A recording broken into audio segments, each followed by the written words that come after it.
राधे राधे। आपका स्वागत है हमारे चैनल मोरल स्टोरीज पर।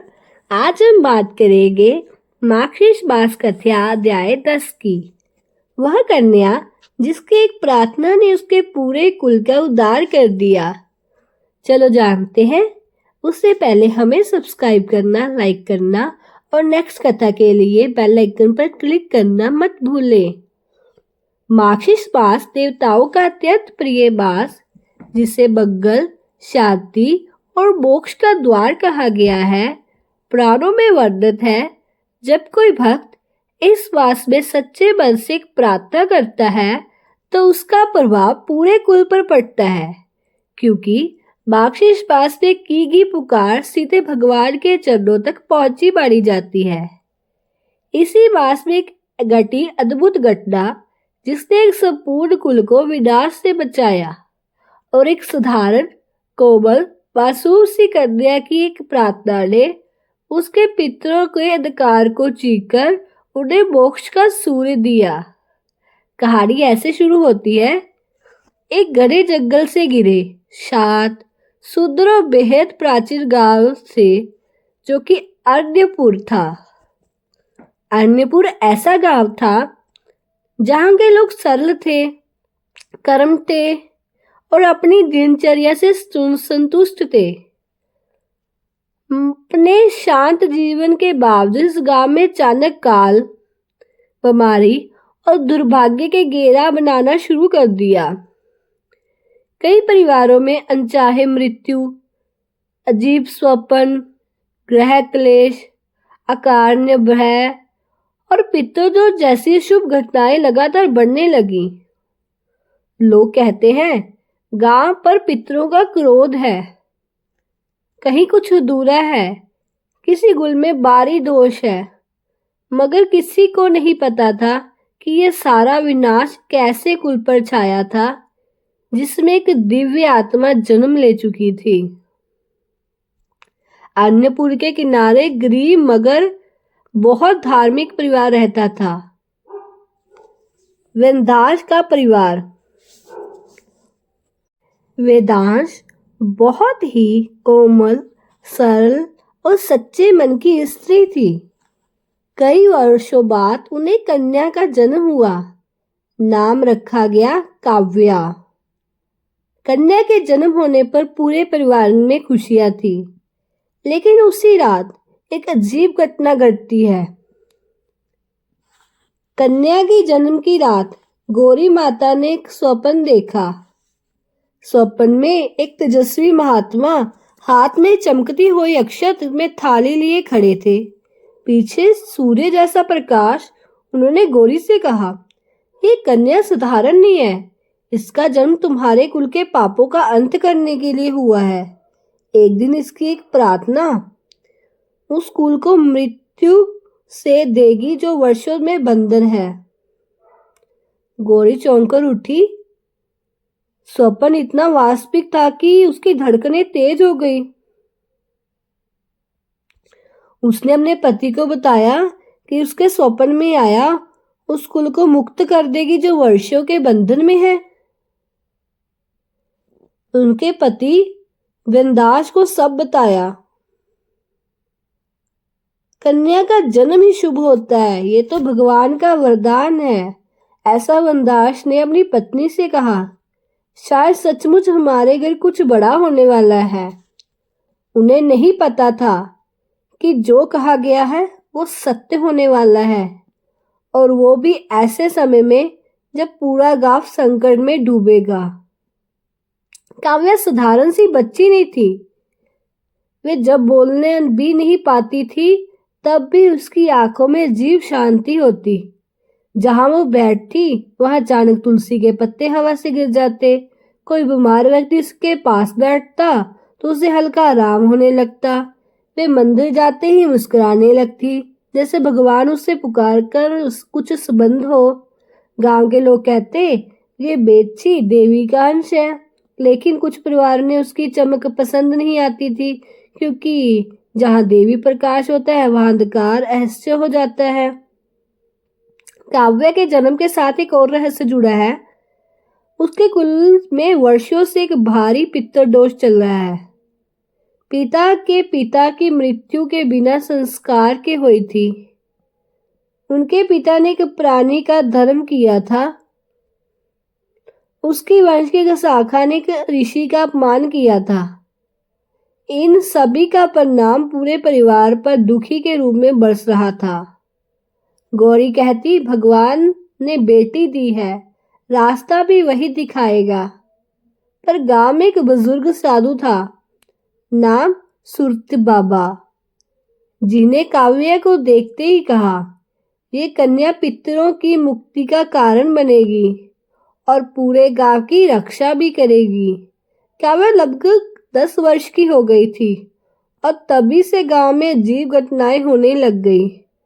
कुएं का पानी अचानक कड़वा हो गया। पशु रात में अनजानी दिशा में देखकर रोने लगे। बच्चे को अजीब सपन आने लगे। कई घरों में दीपक खुद ब खुद बुझने लगे और रात में किसी के रोने की आवाजें सुनने लगी। गांव में तो डर फैल गया। अंत में लोग सुरत बाबा के पास पहुंचे। बाबा की आंखें बंद कर ध्यान लगाया। कुछ देर बाद बोले, गांव पर पितरों का भारी क्रोध है, पर यह किसी के एक के पाप नहीं, पूरे गांव को प्रभावित करेगा। सब लोग घबरा गए।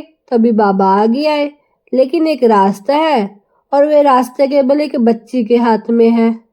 पूरे गांव ने पूछा, कौन? बाबा धीरे से कहा, काव्या। उसी क्षण से काव्या का जीवन यात्रा एक साधारण बच्ची से एक दिव्य आत्मा बनने की ओर बढ़ने लग गई। चलो आगे जानते हैं। भाग 2 में गांव का संकट गहराता है, काव्या के परिवार पर प्रहार कैसे होता है और उसे अपनी पहली देवी शक्ति का आभास कैसे होता है। चलो जानते हैं। हमें लाइक सब्सक्राइब करना मत भूलें। सुरत बाबा के ये कहने के बाद कि काव्या ही गांव को बचा सकती है, आदमपुर गांव में हलचल सी मच गई। कभी शांत रहने वाला गांव अब डर, आशंका और अजीब घटनाओं से भर चुका था। काव्या अभी केवल 10 वर्ष की बच्ची थी, परंतु उसके जन्म से ही जैसे अदृश्य शक्तियां उसे पहचानती थी, लेकिन अभी वे इन सब से अनजान थी। अब घटनाएं तेज होने लगी। कुएं का पानी लाल होने लगा। एक सुबह गांव के एक स्त्री पानी भरने गई। जैसे ही उसने रस्सी खींची, लोटे में हल्का लाल रंग दिखा। पूरा गांव तो इकट्ठा हो गया। सुरत बाबा बोले, ये तो पितरों का संकेत है। जल में व्यवस्था, वंश में पीड़ा। लोग सहज गए। अचानक पशु मर जाने लगे। कुछ घरों में रात में बिल्कुल स्वस्थ बछड़े सुबह मरे हुए मिले।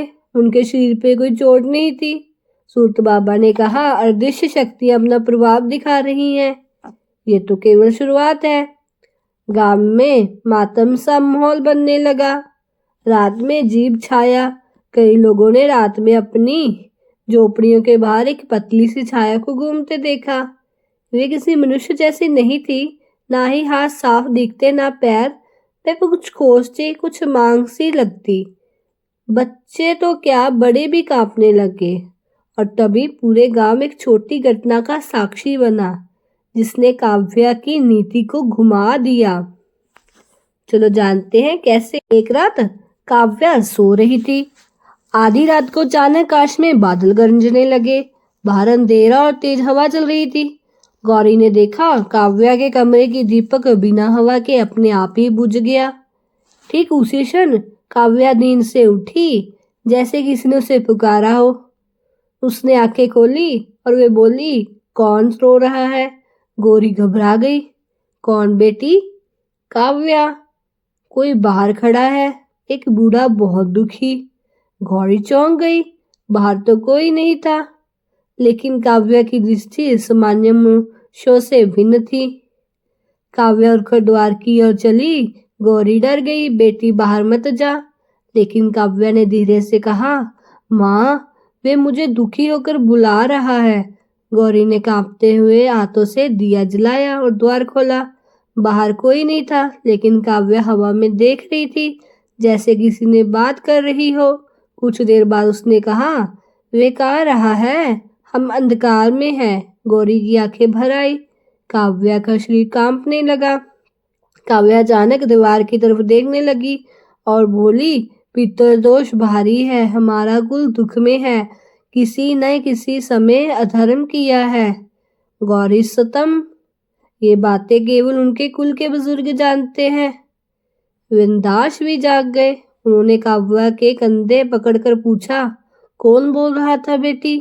काव्या ने आंखें बंद कर धीरे से कहा, जो प्रकाश के योग्य नहीं, जो मार्ग ढूंढ रहे हैं और मैं उनकी पुकार सुन सकती हूँ। उसी क्षण वे बेहोश हो गई। सुबह काव्या की हालत थोड़ी सुधरी। बिंदास उसे लेकर सीधे सूरत बाबा के पास पहुंचे। बाबा ने काव्या की ओर देखा और कुछ क्षण मौन रहे, फिर बोले, समय आ गया है। ये कन्या इस गांव को बचाने आई है। इसे पितरों की पीड़ा सुनाई देती है। वे वरदान भी है और परीक्षा भी। बिंदास रो पड़े, बाबा, मेरी बच्ची को क्यों? सूरत बाबा मुस्कुराए, क्योंकि जब आत्मा पवित्र होती है तो ईश्वर उसे अपना माध्यम बनाते हैं। काव्या जाकी और बाबा का हाथ पकड़कर बोली, बाबा, मैं सभी को मुक्त करूंगी। उसकी आंखों में डर नहीं, बल्कि एक अद्भुत दृढ़ता थी। उसी शाम गांव में एक स्त्री अपने बीमार बेटे को लेकर काव्या के घर आई। बच्चा 3 दिनों से तेज बुखार में था, आंखों में खोल नहीं पा रहा था। काव्या उसके पास बैठी और धीरे धीरे से जब उसकी हथेली बच्चे के माथे पर रखी, ठंडी हवा का झोंका आया। दिया अचानक तेज जलने लगा। बच्चे ने कुछ क्षण बाद आंखें खोल दी और मुस्कुरा दिया। गांव में खबर फैल गई, काव्या के हाथों में तो चमत्कार है। अब काव्या पितरों से आवाजें सुनने लगी, कुछ परछाइयों को देखने लगी और पूजा पाठ से घरों में शांति आने लगी। लेकिन इसके साथ कुछ अंधकार्यम शक्तियां भी सक्रिय हो गई थी, जो नहीं चाहती कि काव्या गांव को बचा सके। इसका पहला संकेत मिला एक रात, जब काव्या पर अदृश्य हमला हुआ। अगला भाग उसी घटना में है, ध्यान से सुने। जब काव्या पर पहला दृश्य प्रहार, गांव में भय का चरम और काव्या को पहला देवी संरक्षण प्राप्त होने का क्षण। लाइक सब्सक्राइब करना न भूले। रात गहरी हो चुकी थी। निशा के तारे शांत पड़े थे। वृंदा अपनी छोटी कुटिया के बाहर दीपक जलाकर बैठी थी। उसके पिता मंद मंद हंस रहे थे। गांव में फैली वो बीमारी लगातार बढ़ रही थी, लेकिन अब कुछ बदलने लगा था। वृंदा में मन ही से कोई सवाल थे। वे जवानी कौन थी? किसने उसका हाथ पकड़ा? वे किसका आशीर्वाद था? क्या शिवजी सच में उसकी प्रार्थना सुन रहे हैं? उसने अपनी हथेली को देखा, जैसे किसी ने अभी अभी उसके हाथ पर रखा हो। हल्की सी गर्मी, हल्की सी शांति, हल्की सी कंपन। वृंदा के मन से कहा, अगर ये आपकी कृपा है तो कुछ संकेत दीजिए प्रभु। और तभी कुटिया के छत पर रखे पीतल के घड़े से एक धीमी सी टुनटुन की ध्वनि आई। वृंदा चौंक गई। वे घड़ा हवा से नहीं हिल सकता। उस दिशा में पेड़ भी नहीं थे और रात बिल्कुल शांत थी। वृंदा ने पूछा, कौन? क्या कोई संकेत है? टुन टुन टुन। अब ध्वनि और साफ होने लगी, जैसे कोई दिव्य शक्ति जवाब दे रही हो। वे घड़े की ओर दौड़ी। घड़े का ढक्कन अपने आप में हिल रहा था। भीतर से हल्की सी रोशनी झलक रही थी। वृंदा ने कांपते हाथों से ढक्कन उठाया। घड़े के अंदर सिर्फ पानी था, लेकिन वे पानी नीले प्रकाश में चमक रहा था। उसकी सांस अटक गई। ये क्या है? जैसे उसने पानी को छुआ, उसकी उंगलियों में अचानक ठंडक फैल गई। पूरे शरीर में कंपन होने लगा। कान में मधुर और कान फाड़ू जैसे शक्तिशाली स्वर गूंजा। वृंदा हर प्रार्थना व्यर्थ जाती रही। वे डर गई, लेकिन उसके हृदय में भय नहीं, बल्कि अपार शांति बनने लगी। अब बोली, आप कौन? उत्तर आया, एक रक्षक जो केवल बच्चे के हृदय को दिखाई देता है। उसकी आंखों में आंसू बहने लगे। उसने घुटनों पर बैठकर कहा, मेरे पिता, गांव इस महामारी में सब मर रहे हैं, कृपया उन्हें बचाइए। वे बात शांत हो गई। कुछ सेकंड तक कोई एहसास नहीं। उसने सोचा, शायद सब भ्रम था, लेकिन तभी घड़े का पानी छलकर बाहर गिरा और धरती पर फैलते ही पानी की बूंदें चमत्कार बिंदुओं जैसी बन गई। धीरे धीरे उसका प्रकाश बढ़ा बढ़ा और एक कीर्ति उभरने लगी। वह कोई शरीर नहीं था, ना कोई स्पष्ट आकार, बस प्रकाश की एक छाया। उस छाया ने कहा, तुम्हारी भक्ति गहन है, लेकिन अभी परीक्षा बाकी है। उसने हाथ जोड़कर कहा, मैं तैयार हूँ प्रभु, जो भी हो मेरे लोगों को बचाइए। छाया बोली, उन्हें बचाने के लिए तुम्हें 3 संकेत दिए जाएंगे। पहला संकेत आज शुरू हो चुका है। उसने पूछा, क्या संकेत है? छाया ने कहा, जब चंद्रमा पर 2 बादल तीर के कार में दिखाई दे, समझना कि तुम्हारी रात शुरू हो गई है। ये कहकर वे प्रकाश धीरे धीरे फीका होने लगा। उसने घबरा कर कहा, प्रभु मत जाइए, मुझे अकेला छोड़कर मत जाइए। प्रकाश ने अंतिम बार कहा, तुम अकेली नहीं हो, तुम्हारा कुल, तुम्हारी वंश रेखा, तुम्हारा प्रभु, सभी तुम्हारे साथ खड़े हैं। प्रकाश गायब हो गया। वह कुटिया के बाहर निकली, आकाश चमक रहा था, पूरा गांव सो रहा था, वातावरण अजीब सा शांत था। वह आसमान को घूरने लगी और अचानक 2 बादल चंद्रमा के ऊपर आए और सचमुच तीर जैसा कार बन गया। उसके होंठ कांपने लगे, उसकी आंखों में आंसू बहने लगे। वे जोर से बोली, प्रभु मेरे संकेत देख लिया, अब मार्ग कितना ही कठिन हो, मैं हार नहीं मानूंगी। रात की हवा अचानक गर्म हो उठी, जैसे किसी ने अदृश्य हाथ उसके सिर पर रखा हो। अगली सुबह एक चमत्कार हुआ। गांव में एक बच्चा जो कई दिनों से बेहोश पड़ा था, अचानक होश में आ गया। लोग दृश्य में आश्चर्य में पड़ गए, ये कैसे हुआ? दवा तो काम नहीं कर रही थी, किसका आशीर्वाद है ये? वृंदा ने दूर से दृश्य देखा और उसके भीतर एक आवाज उठी, पहला संकेत फल देने वाला है। उसके पिता ने उसका हाथ पकड़कर कहा, बेटी आज रात तू कुटिया के बाहर देर तक क्यों बैठी थी? मैंने तुझे किसी से बात करते हुए सुना, कौन था वे? काव्या चुप हो गई। क्या वे उन्हें सच बता सकती थी? क्या वे विश्वास करेंगे? उसके शरीर से उत्तर दिया, पिताजी वे कोई साधारण आवाज नहीं थी। लेकिन उसके पिता समझने से पहले बाहर से शंखनाद की ध्वनि आई। लोग चिल्ला रहे थे, गांव में चमत्कार हुआ है, पहली बार किसी मरीज की हालत सुधरी है, देवताओं की कृपा हो रही है। काव्या ने आसमान की ओर देखा और मन से मन कहा, प्रभु मैं तैयार हूँ, दूसरे संकेत की परीक्षा हो। दूसरा संकेत, सूरज उगा, पर गांव में आज एक अजीब सी हलचल थी। जहां कल तक निराशा और रोना ही दिखाई देता था, आज घर घर से ये आवाज रहा रही थी, एक बच्चा ठीक हो गया। क्या देवी देवता जागृत हो गए हैं? क्या यही किसी की तपस्या का फल है? लेकिन कुछ लोग, कुछ चेहरे अभी भी इस चमत्कार स्वीकार नहीं कर पा रहे थे। गांव के पुरोहित दुर्वासा शुक्ल, जिसकी मनोकामनाएं लोभ और प्रतिष्ठा उसकी पूजा थी, वे इस घटना से चिढ़ गया। मेरे इतने यज्ञों से कुछ नहीं हुआ और अचानक कौन सी देवी आ गई जो चमत्कार कर रही है? वे मन ही मन बड़बड़ाने लगा। उसे ये पसंद नहीं था कि लोग उससे की बजाय किसी और शक्ति पर विश्वास करें। लेकिन वे जानती थी ये तो बस यात्रा की शुरुआत है। अब अपनी बीमार माँ के पास बैठी, उसकी माँ ने सांस हल्की, कमजोरी बहुत थी। काव्या ने माँ के माथे पर हाथ रखा और माँ ने धीमे स्वर में कहा, बेटी क्या सच में हमारे गांव में चमत्कार हुआ है? काव्या बोली, हाँ माँ, भगवान की कृपा उतरी है, लेकिन अभी और बहुत कुछ करना बाकी है। माँ ने मुस्कुराने की कोशिश की, पर वे मुस्कान दर्द में दब गई। शाम का समय था, आकाश में बादल नीले रंग के हो गए, ठंडी हवा बह रही थी। वृंदा गांव के बाहर नदी किनारे बैठकर शिव नाम का जाप कर रही थी, ओम नमः शिवाय, ओम नमः शिवाय। अचानक नदी का जल तेज में चमकने लगा, जैसे उसमें चांद ही घुल गई हो। वृंदा चौंक गई।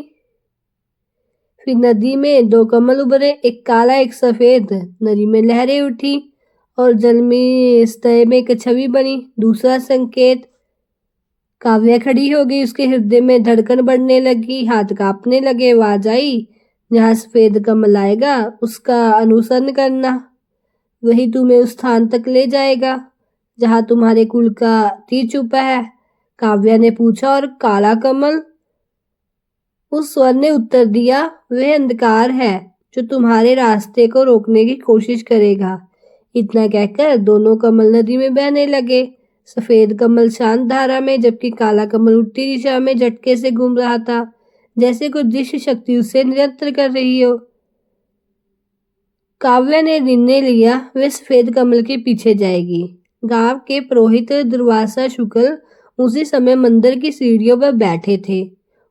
उन्होंने नदी पर चमकती रोशनी देखी। उन्होंने दो कमल देखे। उनकी आंखें फैल गई। ये कैसा जादू है? किसने किया है?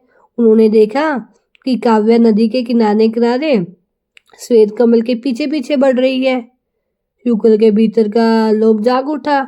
अगर इस कन्या के पास कोई दिव्य शक्ति है तो लोग मेरी पूजा क्यों करेंगे?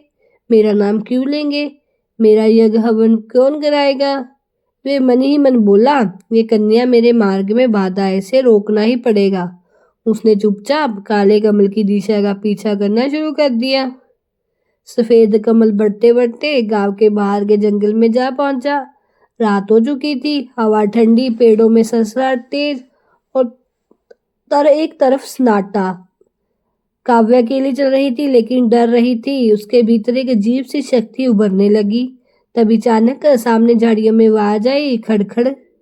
वह रुक गई।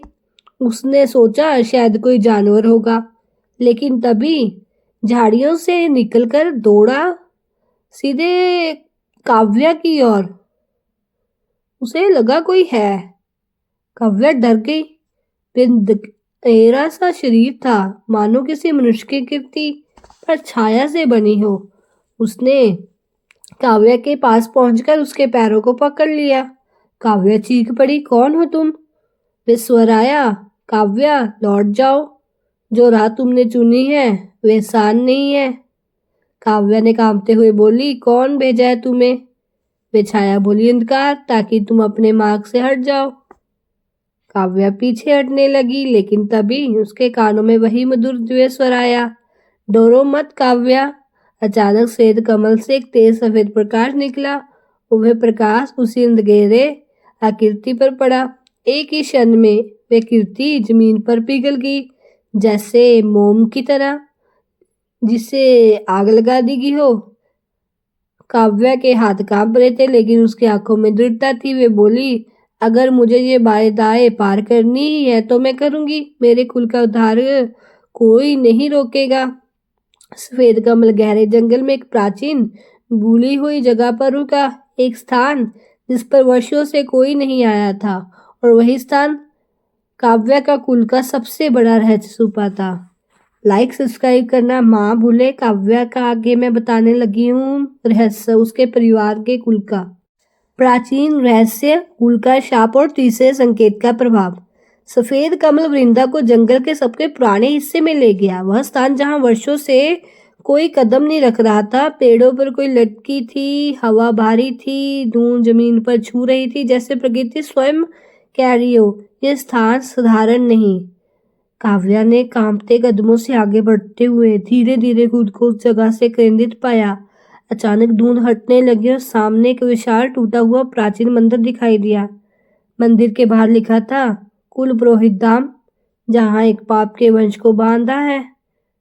काव्या पढ़ते ही सहर उठी। उसके मन में ढेरों सवाल उठे, कौन सा पाप, किसने किया, क्या इससे उसके कुल का संबंध है, और ये मंदिर इतने वर्षों से क्यों छोड़ा गया है। सफेद कमल धीरे धीरे मंदिर के द्वार पर रुक गया। वृंदा ने हथेली जोड़कर भीतर कदम रखा। अंदर गहरा अंधेरा था। दीवारों पर टूटी मूर्तियां, जली हुई लकड़ियां और धूल से ढकी प्राचीन चौकियां थी। दीवारों पर रहस्यमय चिन्ह बने हुए थे, कुछ देवताओं के, कुछ अंधकार के, कुछ ऐसे जो इंसानी हाथों से बने नहीं लगते थे। काव्या के कदम अंदर जाते ही मंदिर में गर्भगृह में एक धीमी गूंजती फुसफुसाहट शुरू हो गई। काव्या, वे चौकी, कौन कौन बुला रहा है मुझे? स्वर आया, सत्य देखने का समय आ गया है। मंदिर की दीवार अचानक प्रकाश में चमक उठी, जैसे किसी ने उसके एक विशाल दीप जला गया हो। काव्या सहर उठी, प्रकाश में मिलकर एक दृश्य बनाया, पूरी तरह जीवंत, मानो समय वापस पलट गया हो। उसने देखा बहुत साल पहले उसके एक वंश के पूर्वज इस मंदिर के पुजारी थे। वे शिवभक्त, तपस्वी और सच्चे संत थे। लेकिन एक दिन उसके कुल में एक ऐसा व्यक्ति पैदा हुआ जिसका हृदय अहंकार से भरा था। कुल पुरोहित कुमारसेन। उसने देवताओं को नियमों को तोड़ा, तांत्रिक शक्तियों का दुरुपयोग किया और एक घोर अपराध किया। देव शक्ति को अपने स्वार्थ के लिए बांधने का प्रयास किया। दृश्य वे चिल्ला रहा था, अगर देवता चमत्कार कर देते हैं तो मैं क्यों नहीं ईश्वर बन जाऊंगा। उसने एक निर्दोष मंत्र पढ़ा जिसने मंदिर की ऊर्जा उल्ट कर दी और पूरा स्थान अंधकार में डूब गया। तभी आसमान से गर्जना हुई, कुमारसेन, तेरा अहंकार का मूल्य तेरे वंश को चुकाना पड़ रहा होगा। और दृश्य को दिखाई दिया, एक आकाशीय प्रकाश मंदिर पर गिरता है और कुमारसेन चीखते हुए अंधकार में समा जाता है। दीवार पर शब्द लिखे हुए थे, जब तक उसके वंश में एक सच्चे हृदय वाला, निर्मल आत्मा वाला और कर्तव्यनिष्ठ व्यक्ति भक्ति के मार्ग नहीं खोलेगा, जब तक ये कुल विपत्तियों से नहीं बचेगा। वृंदा की आंखों से आंसू बहने लगे। उसने कामती आवाज में कहा, मतलब हमारा सारा दुख, मेरे माता पिता की बीमारी, गांव की महामारी, ये सब प्राचीन शाप का परिणाम है। दीवार की धीमी आवाज ने कहा, हाँ काव्या, और उसी श्राप को तोड़ने के लिए तुम्हें गया है। उसका दिल तेजी से धड़कना लगा। जब काव्या सत्य जान गई, उधर मंदिर के बाहर काली हवा घूमने लगी। अंधकार की वे छाया जो जंगल में प्रकट हुई थी फिर से उभर आई, लेकिन अब वो विशाल थी, भयानक थी, मानो आधे जंगल के निगल सकती हो। उसने मंदिर की द्वार पर हाथ मारा, धड़म धड़म धड़म वे चला रही थी। वे सत्य मत जानने देती उसे। उसने श्राप तोड़ देगी तो हम सब नष्ट हो जाएंगे। अंधकार की वे शक्ति दरअसल उसी श्राप से जन्मी थी जो कुमारसेन ने कभी किया था। वृंदा को रोका जाना उसका अस्तित्व बचाए रखना था। मंदिर कांपने लगा, पत्थर टूटने लगे। मंदिर के घर में आवाज आई, काव्या, तीसरा संकेत अब आरंभ हो चुका है। काव्या घबरा गई, मुझे क्या करना होगा? स्वर बोला, इस मंदिर के तल में एक दीपक है, वही श्राप का अंतिम कुंजी है, उसने जलाना होगा। पर ध्यान रखे, जिस क्षण तुम दीपक जलाओगी, अंधकार की शक्ति तुम्हें रोकने के लिए दौड़ेगी। काव्या ने गहरी सांस ली। उसके भीतर डर भी था और दृढ़ता भी। वे बोली, मैं अपना कुल, अपने माता पिता और अपने गांव को बचाऊंगी, चाहे इसके लिए मुझे अपने जीवन को क्यों न देना पड़े। अचानक मंदिर के फर्श पर दरार पड़ी और वे धीरे धीरे खुलने लगा। अंदर एक घना अंधेरा, पर बीच में एक काला अकेला छोटा सा दिया रखा था, बुझा हुआ, पर उसके चारों ओर प्रकाश का घेरा बना था। काव्या नीचे उतरने लगी और बाहर अंधकार की छाया गरज कर बोली, तू नहीं बचेगी काव्या, तेरा कुल हमेशा शापित हो रहेगा। और वे मंदिर को तोड़ते हुए अंदर घुसने लगी। आगे हम जानते हैं तीसरे संकेत की पूरी कथा। दीपक की अंतिम परीक्षा और अंधकार का टकराव। मंदिर का फर्श कांप रहा था, धूल गिर रही थी, टूटे पत्थरों की आवाज चारों ओर गूंज रही थी, मानो मंदिर खुद ही युद्ध का साक्षी बनना चाहता हो। वृंदा नीचे उतर कर आई, जहां वे प्राचीन दीप जल रखा था, जो श्राप को समाप्त कर सकता था, उसे खुद समाप्त कर सकता था। जैसे जैसे वो नीचे जा रही थी, अंधेरा और गहरा होता जा रहा था और उससे हर कदम के साथ उसके भीतर की रोशनी और तेज होती जा रही थी। ऊपर मंदिर के द्वार से वे विशाल अंधकार छाया गुजरते हुए अंदर घुसी। उसके कदमों से मंदिर का पत्थर पिघल रहा था। उसकी उपस्थिति से दीवारों पर लगे देव चिन्ह एक एक कर बुझ रहे थे। वही चीखी, काव्या, तू मुझे नहीं रोक सकती, वे श्राप हमारा घर है, अगर ये टूटा तो हम सब मिट जाएंगे। उसकी आवाज बिजली की तरह गूंजी और वे बोली, गुफा की ओर बढ़ी जहां काव्या नीचे उतर रही थी। काव्या नीचे पहुंची, उसने देखा छोटा सा दीप बुझा हुआ है पर उसके चारों ओर बिल्कुल गोलाबा थी, जैसे कोई दुष्ट शक्ति उसकी रक्षा कर रही हो। वे दिए के आगे घुटनों पर बैठ गई, हाथ जोड़कर बोली, हे महादेव, ये दीपक सिर्फ दिया नहीं, हमारे कुल की मुक्ति है। अगर इसे जलाने के लिए मेरा प्राण शक्ति चाहिए तो मैं तैयार हूँ। दिशा उसी जगह स्थिर था, लेकिन कुछ उसकी बात सुनकर हल्की हल्की सी हवा उठी और दिए का धातु पवित्र चमक से चमक उठा। काव्या ने दीपक उठाया, तभी अंधकार की छाया गुफा में उतर आई। वे आग की तरह गरजी, दीपक को मत छूना। उसकी आवाज से गुफा की छत गिरने लगी। पत्थर गिरते गिरते काव्या के पास आकर रुक गए, जैसे कोई शक्ति उन्हें रोक रही हो। छाया ने काव्या की हाथ बढ़ाया। लंबा काला धुएं जैसा हाथ उसके गले तक पहुंच गया। काव्या ने भय को दबाते हुए कहा, मैं नहीं डरती। अगर ये श्राप मेरे पूर्वजों ने दिया तो मैं इसे तोड़ने का हक भी मेरे वंश में है, और मैं ये काम करने आई हूँ जो किसी की सदियों से करने की हिम्मत नहीं हुई। छाया घुराई, तू तो एक लड़की है, तू क्या बदलेगी नीति? काव्या चीखी, मैं शिव की बेटी हूँ, मेरी नीति देवताओं ने लिखी है। उसी क्षण गुफा में प्रकाश खोदा, जैसे बिजली चमकी हो। वही प्रकाश में अधूरा स्वरूप, वही दृश्य राक्षस जो पहले प्रकट हुआ था, अब दीपक के पास उभर आया। वे छाया से टकराया और पूरी गुफा हिल गई। प्रकाश ने आदेश दिया, काव्या दीपक जलाओ। काव्या कांपते हाथों से अपने आंचल से माचिस निकालती है, हाथ कांप रहे थे। अंधकार उसकी ओर दौड़ रहा था, दीवारें गिर रही थी, हवा दहाड़ रही थी, पर वे आंचल फैलाकर दिए की बात के बाद समाधि जलाती। छलक छलक उसकी उंगलियां जलती रही, फिर वे कोशिश करती, अंधकार में तेजी से आता था। अंत में माचिस की एक तीली जल उठती है। काव्या उसे दिए तक ले जाती है। वे फूंक से बुझाने वाली होती है। अंधकार उस पर झपकता है। प्रकाश रक्षा चिल्लाता है, अभी काव्या। वे तीली तो पूरी ताकत से आगे बढ़ती है और दीपक जल उठता है। छोटी सी लो पहले कांपती है, फिर फैलती है, फिर ये तेज प्रकाश बनकर पूरी गुफा को रोशन कर देती है।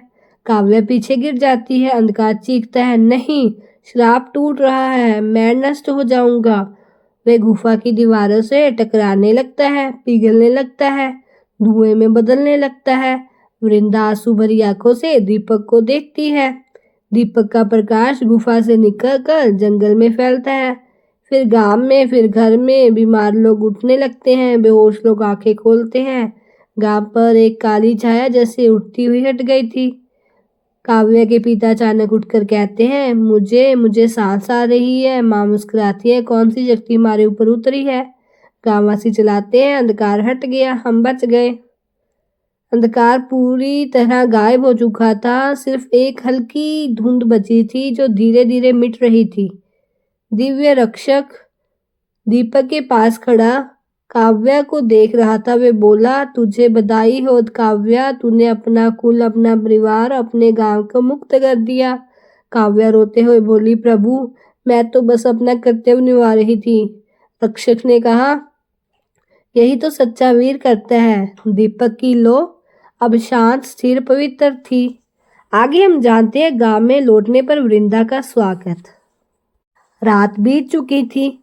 पूरा गांव वातावरण अभी भी उस तनाव और भय की लकीरों से भरा था।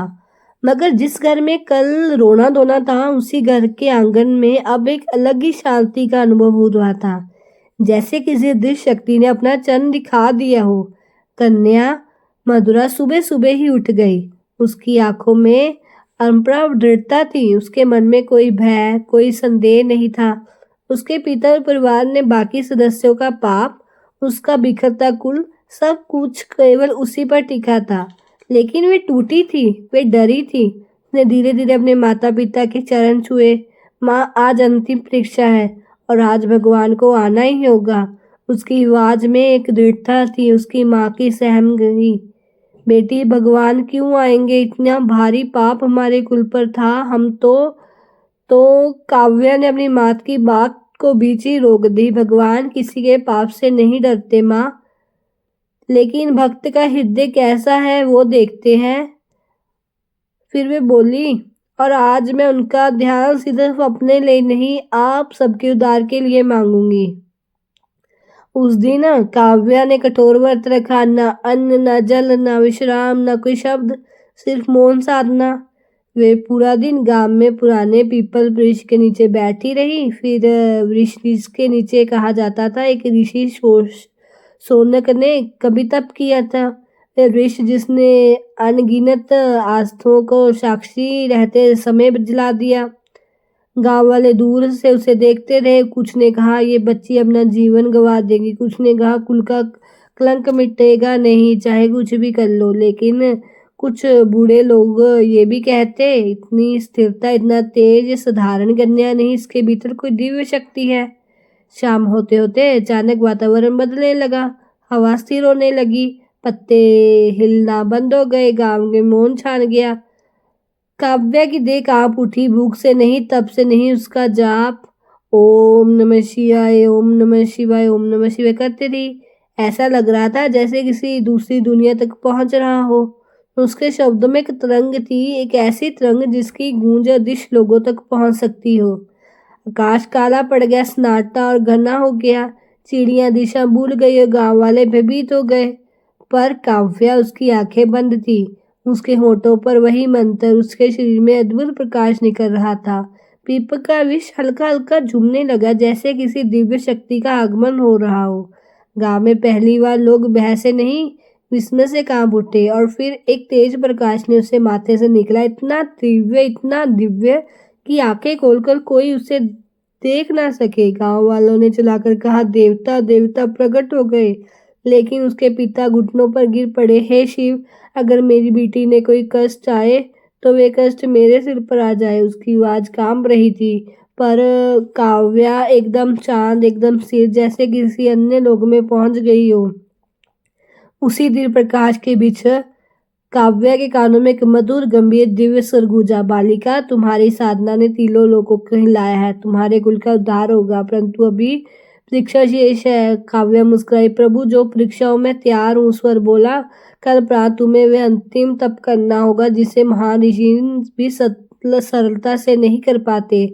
अगर तुम सफल हुई तो तुम्हारे कुल का लगा पाप जो ज्वाला में राख हो जाएगा। अगर समाप्त हो गया, प्रकाश बंद हो जाएगा।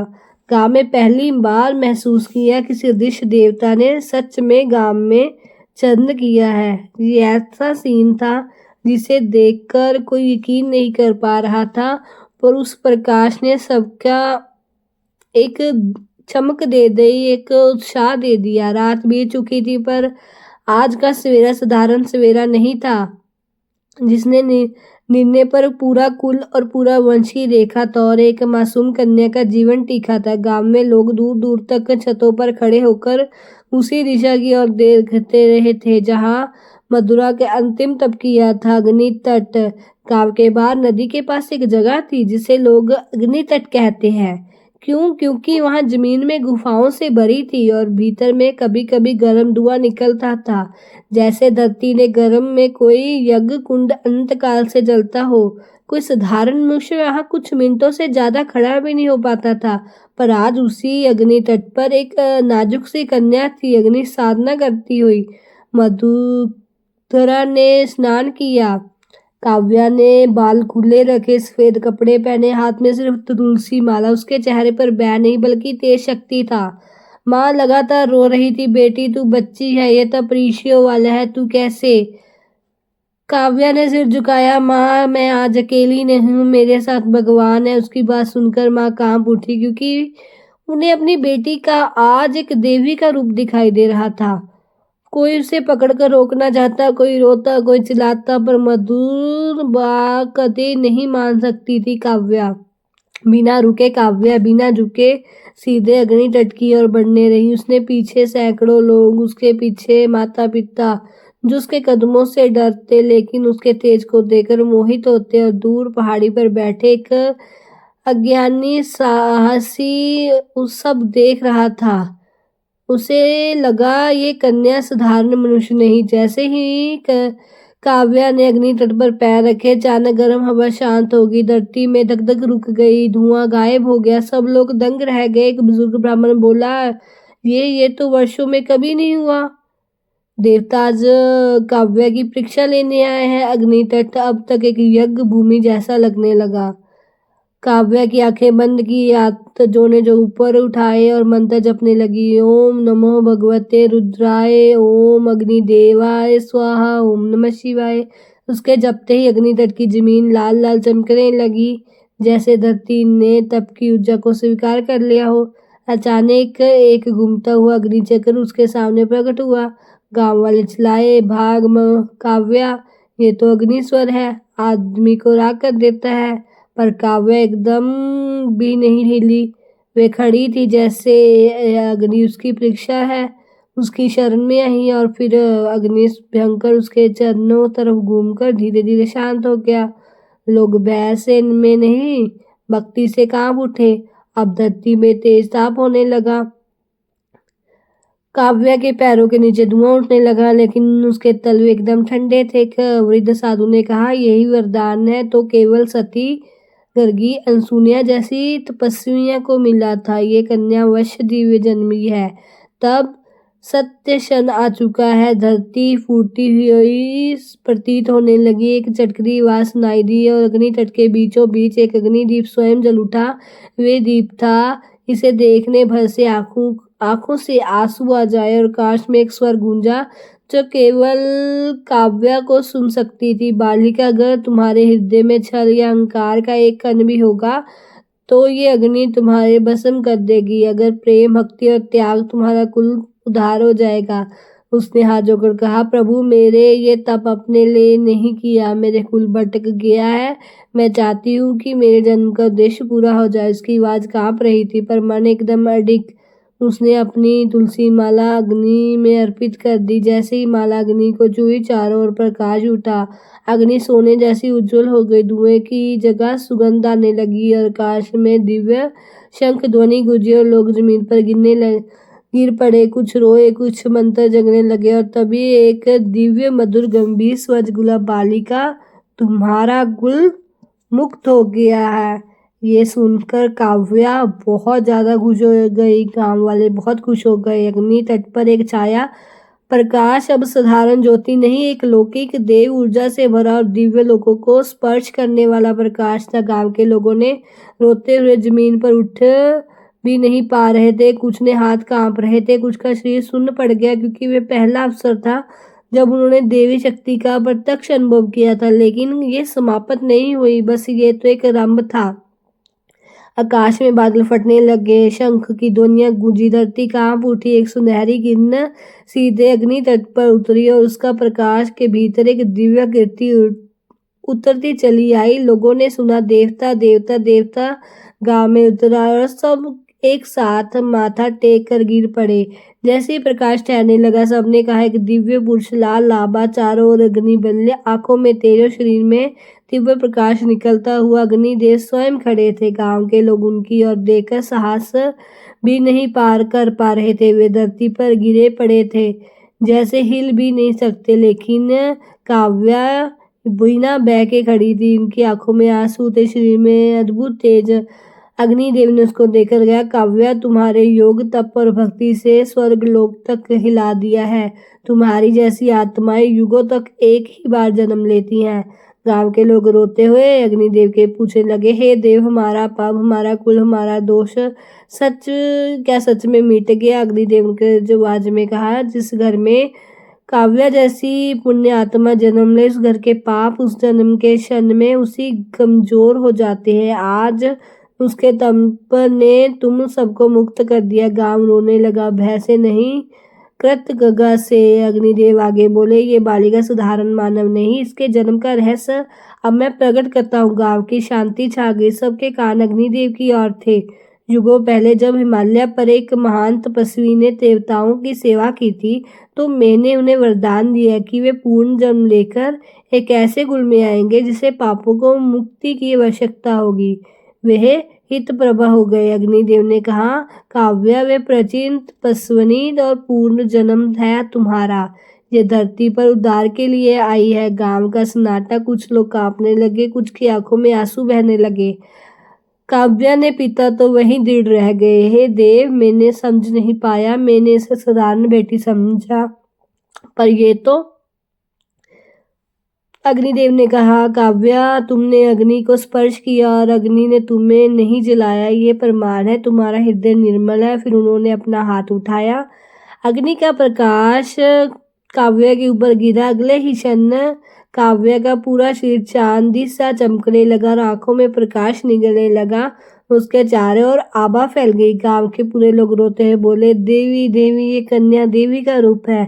पर काव्या हाथ जोड़कर कहा, नहीं, मैं देवी नहीं, केवल भगवान की दासी हूँ। अग्निदेव मुस्कुराए, ये तुम्हारी महानता है। अग्निदेव ने अग्निदीप की ओर इशारा किया। दीपक अचानक तेज में उठ गया और फिर काव्या ने परिवार, गांव के प्रमुख और सभी लोगों के ऊपर एक एक करके सुगंधित स्वनित धुआं छूता चला गया। धुआं जैसे उसके पापों को खींच रहा था, जैसे उसके दोष पिघलकर आसमान में उड़ गए। कुछ लोगों के चेहरे पर आंसू थे, कुछ कांप रहे थे, बस कुछ गहरी सांस ले रहे थे, जैसे जीवन भर का बोझ उतर गया हो। और अग्निदेव ने कहा, आज से तुम्हारा कुल का नया जन्म हो चुका है। लेकिन जैसे ही ये दिव्य कार्य पूरा, काव्या का सिर अचानक कमजोर हो गया। उसका सिर एकदम पीछे लिया और भूमि पर गिरने लगी। गांव वाले चिल्लाए, काव्या! पर उसके पहले एक प्रकाश किरण तेजी से आगे बढ़ी और काव्या को संभाल लिया। अग्निदेव ने उसे अपनी बाहों में थाम लिया। उन्होंने कहा, ये बालिका अपने शरीर की सीमा से कई गुना अधिक तप कर चुकी है, इसे विश्राम चाहिए। उन्होंने मथुरा के लिए सिर पर हाथ रखा। काव्या शांत होकर आंखें बंद कर ली और मन में अभी भी वह ओम नमः शिवाय का जाप कर रही थी। उसका तप इतना गहरा था कि उसे बयान नहीं किया जा सकता। चलो जानते हैं आगे हम। जहाँ महादेव स्वयं प्रकट हुए, वहाँ मथुरा के जन्म का अंतिम रहस्य। अग्निदेव के जाने के बाद अग्नि तट पर एक निश्चल, गहरा और अद्भुत मौन छा गया। हवा स्थिर, पत्ते रुक गए, धरती शांत, जैसे पूरे वातावरण किसी अंतिम दिव्य आगमन की प्रतीक्षा कर रहे हो। मधुरा अभी भी अग्निदेव की दिव्य स्पर्श से अदर तरह कर रही थी। उसका शीत कांत तपस्या की सीमा बता रहा था। गांव वाले अभी भी प्रणाम की मुद्रा में थे, लेकिन एक वृद्ध को अचानक लगा, ये अंत नहीं, कुछ और आने वाला है। सचमुच अचानक अग्नि तट पर एक आद्य धरती कल्पनीय शक्ति उतरी। आकाश फटा, बादलों में रास्ता छोड़ा, चारों दिशाओं में गड़गड़ाहट हुई। अचानक डमरू की आवाज गूंजी, एक ऐसी ध्वनि जो ब्रह्मांड के कण कण को हिला देती। धरती कांप गई, अग्नि नाच उठी, नदी की लहरें ऊंची होने लगी, जैसे उसी क्षण एक विशाल दिव्य प्रकाश त्रिशूल आकाश में फूटा हो। गांव वाले चीख पड़े, महादेव महादेव! स्वयं सब लोग रोते रोते धरती पर गिर पड़े। किसी की आवाज नहीं निकल रही थी, कोई हिल भी नहीं पा रहा था। शिव के आगमन ने सबका प्राण, सभी की नसें, सबसे विचार रोक दिए थे। और फिर त्रिशूल के बीचों बीच एक कीर्ति धीरे धीरे उतरने लगी। जटाओं में जल टपकता हुआ, गला नीला, नेत्र बंद, हाथे पर चंद्र, गले में नाग और सिर पर सीम थे। वे तेज ऐसा था कि किसी मनुष्य की आंखें खोलकर सह नहीं कर सकती थी।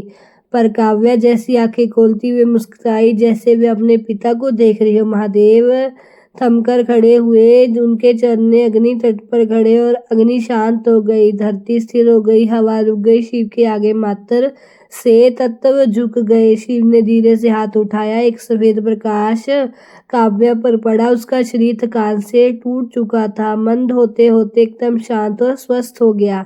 शिव ने कहा, काव्या, तुमने अपने कुल को, अपने गांव को, उन सब आत्माओं को उद्धार किया जो वर्षों से पापों से बंधी थी। गांव वाले अब भी माथा टेक कर रो रहे थे। शिव ने काव्या को संबोधित करते हुए कहा, बालिका, क्या तुम्हें याद है तुम कौन हो? काव्या ने आंखें बंद की। एक क्षण के लिए उसके पिछले जन्म का प्रकाश उसके सामने आया। काव्या ने धीरे कहा, प्रभु, मैं वही हूँ जिसने कैलाश की गुफाओं में आपकी सेवा की थी। आप है तपस्वी जिसने आपने वरदान दिया कि मैं फिर जन्म लेकर किसी कुल को पथ भ्रष्ट होने से बचाऊंगी। शिव मुस्कुराए। एक बूढ़ा ब्राह्मण फूट पड़कर रो पड़ा, हे भगवान, हम तो इसे साधारण बालिका समझते थे। शिव बोले, काव्या साधारण नहीं, ये योग जन्मी तप रूपा और एक दया मूर्ति है।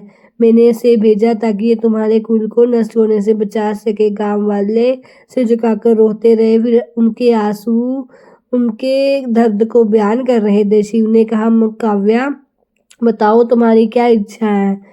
मैं उसे पूरा करूंगा। काव्या ने शिव के चरण पकड़ लिए। प्रभु, मेरे लिए कुछ नहीं चाहिए। मैं चाहती हूँ इस गांव में कोई भी पाप ना पनपे, कोई भूखा ना रहे, कोई धर्म ना बढ़े, हर घर में अपना नाम गूंजे। शिव ने त्रिशूल उठाया और अग्नि तट पर मार दिया। अचानक धरती में एक तेज प्रकाश निकला। गांव के ऊपर एक पारदर्शी दिव्य कवच बन गया। शिव बोले, आज से ये गांव मेरी छाया में रहेगा। यहाँ काव्या की तपस्या हुई हुए अंधकार कभी प्रवेश नहीं करेगा। मेरा वचन है। गांव वाले स्तंभ और मुस्कुराए और रोए। सबके चेहरे पर प्रकाश फैल गया। महादेव ने हाथ बढ़ाया और काव्या के सिर को छुआ। तुम्हारा कार्य पूर्ण हुआ बालिके, अब तुम दीर्घायु हो। तुम्हारे नाम से ये गांव युगों युगों तक प्रसिद्ध होगा। काव्या के शरीर से एक दिव्य प्रकाश उठा, पूरे गांव में फैल गया। शिव धीरे धीरे प्रकाश में विलीन हो गए। अग्नि झुकी, हवा थमी, नभी शांत हुई। गांव वाले चिल्लाए, हर हर महादेव। काश गूंजा और उसी ध्वनि के साथ एक दृश्य हुआ। मथुरा ने अपने पिता को देखा, रो रहे थे। उसके माता पिता बेहोश होने लगे। गांव वाले उसे देवी घोषित कर दिया, पर मथुरा ने सबको केवल एक ही बात कही, मैं देवी नहीं, मैं भगवान की दासी हूँ। भगवान की ये लीला है और सबके लिए किया है। भगवान अमर है, वो सब पर कृपा करते हैं। भगवान ने मुझे आप सबके कुल को मुक्त करने के लिए भेजा था। गुफा के भीतर जैसे ही अग्नि की लपटें बुझी, वहां एक तेज निम्रता छा गई। ना कोई हवा, ना कोई स्वर, ना किसी की परीक्षा, पंक्षी की आवाज, कुछ भी नहीं था। अचानक गुफा की दीवारों पर हल्की स्वर्ण तरंगे चमकने लगी और सभी खुश हो गए। सभी ने तब से काव्या नाम से उस गांव में पूजा करनी शुरू कर दी। सभी महादेव को नहाते। कार्तिक मास ते मार्गशीर्ष मास में इसको जो सच्चे मन से भगवान शिव को ध्याएगा, उसकी सारी मनोकामनाएं पूर्ण होगी, उसके कुल का उद्धार हो जाएगा। भगवान शिव सबके परिवार पर अपनी कृपा बनवाए रखेंगे। अगर आपको वीडियो पसंद आए, आप भी अपने कुल का उद्धार करना चाहते हैं, तो कृपा करके मार्गशीर्ष मास का व्रत करें, तप करें, भगवान शिव का यज्ञ करें और पितृदोष के अपने आप को मुक्त पाए। हर हर महादेव।